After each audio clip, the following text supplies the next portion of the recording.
Okay, let's dive right into this. You know, there is absolutely nothing quite like that feeling when your phone buzzes with a bank notification, letting you know your very first real paycheck has finally landed. It is such a thrilling moment. But, as we'll explore in today's explainer, it's also a moment of, well, immense financial danger. Most of us end up spending that money way faster than we earned it, and a month later, we're just sitting there wondering where on earth it all went.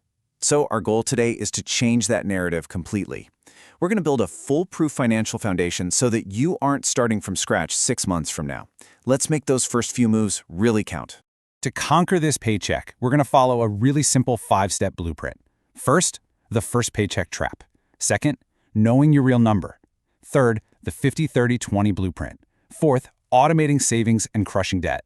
And finally, avoiding common mistakes. All right, let's kick things off with Section 1, the first paycheck trap. So what actually happens when that first paycheck lands? I mean, you see a number bigger than anything you've likely ever had in your account before. The immediate rush tells you to go celebrate, right? Treat yourself, maybe upgrade your life a little bit, but here's the harsh reality. If you get comfortable spending 95% of your income in month 1, month 2 is going to feel exactly the same. Month 12 will feel the same. And honestly, before you even realize it, a full year has passed and your savings account literally hasn't moved an inch.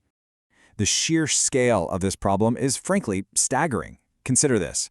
A 2023 survey by Bankrate found that 57% of Americans cannot cover a $1,000 emergency from their savings. 57%! That is more than half the country. And here's the kicker. Most of those people actually earn enough money. The problem isn't their salary, it's the habits they formed early on and just held on to.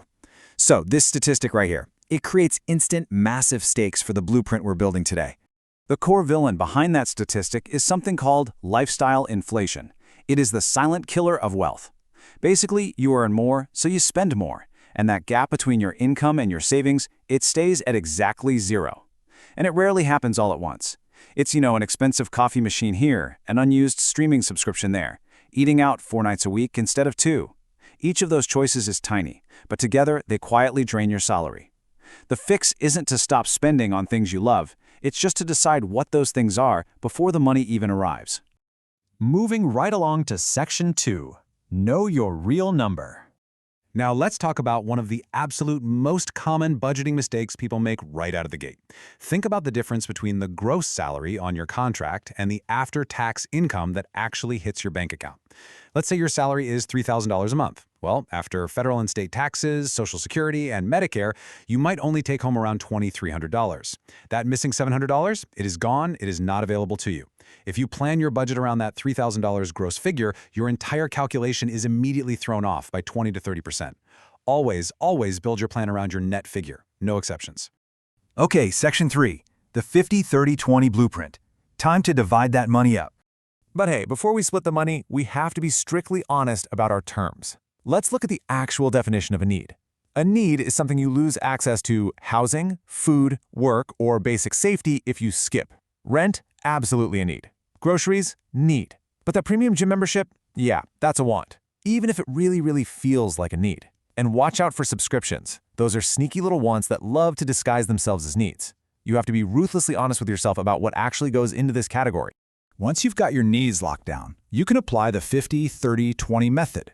This was actually popularized by U.S. Senator Elizabeth Warren and Amelia Warren Tyagi.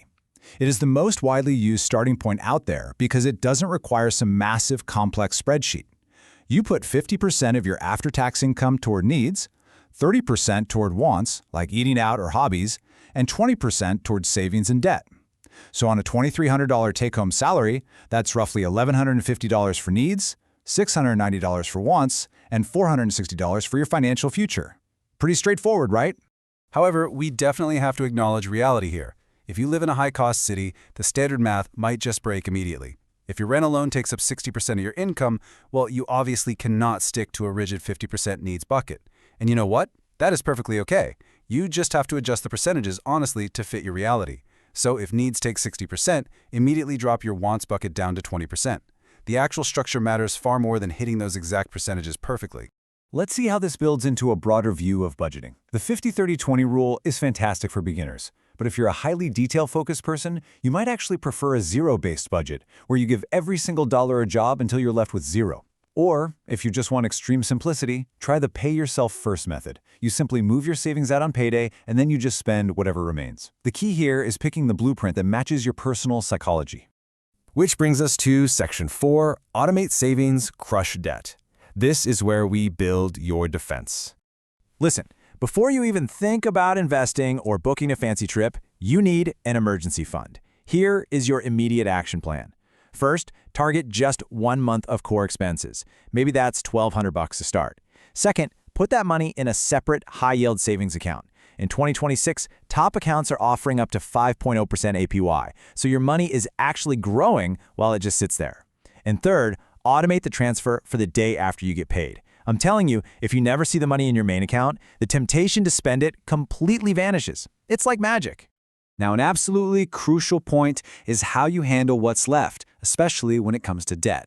Look, not all debt is created equal. A student loan at 4% interest and a credit card at 22% interest, those require entirely different strategies. You must aggressively attack high-interest debt, paying way more than the minimum. The minimum payment is literally mathematically designed to keep you paying interest for years. For low-interest debt, like that 4% student loan, just pay the minimum and let your remaining money work for you in your savings or investments.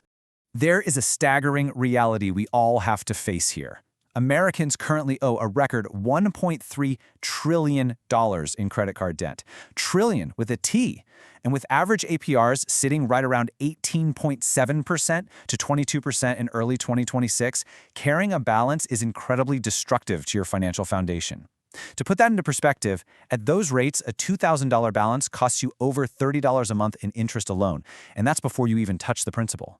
You have to crush this debt aggressively before it crushes your blueprint. All right, final section. Section 5, Avoiding Common Mistakes. Here is your rapid-fire checklist of what not to do. Ready? Do not spend before planning. Allocate first, treat yourself second. Do not ignore taxes and plan based on your gross salary. Never, ever skip building that emergency fund, because one unexpected expense will completely wipe you out. Don't keep your savings in your main checking account. Separate it physically so you don't accidentally spend it. Stop paying only the minimums on your credit cards. And finally, when you get a raise, adjust your blueprint immediately rather than letting that extra cash just disappear into lifestyle inflation. Bypassing these mistakes puts you miles ahead of the pack. Which brings us to our final thought. Imagine your phone just buzzed. The notification is there. Your paycheck just landed. What is your very first move? Are you going to rely on willpower and just hope there's money left over at the end of the month? Or are you going to implement this blueprint, automate that transfer to a separate account, and secure your financial future starting today? The choice is entirely yours, but now you've got the exact map to make it count.